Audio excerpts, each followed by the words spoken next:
चालू घडामोडीचे प्रश्न कशा पद्धतीनं आणि कोणत्या घटकावरती विचारले जात असतात तेच आपण आज बघणार आहे. इथं बघा काय प्रश्न विचारला, नुकताच स्टॅच्यू ऑफ सोशल जस्टिस कुठे उभारण्यात आला. त्यानंतर पुढे इकडे आपण बघूया बघा, समान नागरी कायदा करणारे स्वातंत्र्यानंतरचे देशातील पहिले राज्य कोणते. म्हणजेच कोणकोणत्या घटकावरती प्रश्न नेमके विचारले जात असतात तेच आपल्याला समजून घ्यायचंय. इथं बघा काय विचारलं, 2024च्या प्रजासत्ताक दिनाचे प्रमुख पाहुणे कोणी. हे आता काय तर सगळे आपण PYQ बघताय. आता येणाऱ्या पोलीस भरतीमध्ये काय विचारलं जाऊ शकतं की 2026च्या प्रजासत्ताक दिनाचे प्रमुख पाहुणे कोण असणार आहे. म्हणजे अशा पद्धतीने तुम्हाला चालू घडामोडीचे प्रश्न पोलीस भरतीला त्याचबरोबर सरळ सेवा परीक्षेला विचारत असतात. इथं विचारलं, राष्ट्रपती हे स्वतंत्र भारताचे कितवे राष्ट्रपती आहे, पंतप्रधान कितवे. अशा पद्धतीने तुम्हाला चालू घडामोडीचे प्रश्न विचारले जात असतात. खेळासंबंधित भरपूर सारे प्रश्न असतात, तुम्हाला वेगवेगळे निर्देशांक त्या पद्धतीने विचारले जात असतात.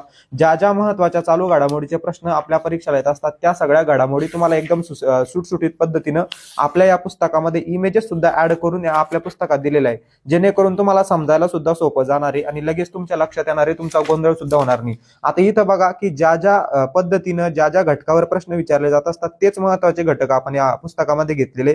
बघा, राष्ट्रीय घडामोडी झालं, आंतरराष्ट्रीय घडामोडी झालं, विज्ञान व तंत्रज्ञान झालं, खेळासंबंधित प्रश्न असतात, महत्वाचे पुरस्कार वारंवार परीक्षेला विचारत असतात. त्याचबरोबर नियुक्त्या विचारल्या जात असतात जास्त करून. त्याचबरोबर निर्देशांक, योजना यावरती सुद्धा प्रश्न असतात. म्हणजे ज्या ज्या महत्वाच्या घटकावरती प्रश्न असतात ते एकदम सोप्या पद्धतीनं आपल्या या पुस्तकामध्ये कव्हर केलेले. या पुस्तकाचं नाव आहे बघा करंट एक्सप्रेस आणि या पुस्तकामध्ये 1 डिसेंबर 2024 पासून तर आतापर्यंतच्या म्हणजेच 1 जानेवारी 2026 पर्यंतच्या सगळ्या महत्वाच्या चालू घडामोडी तुम्हाला मिळणार आहे. आणि इथून पुढच्या ज्या काही चालू घडामोडीच्या नोट्स आहे त्या सगळ्या तुम्हाला महाराष्ट्र अकॅडमी या ऍप्लिकेशन मध्ये फ्रीमध्ये मिळणार आहे.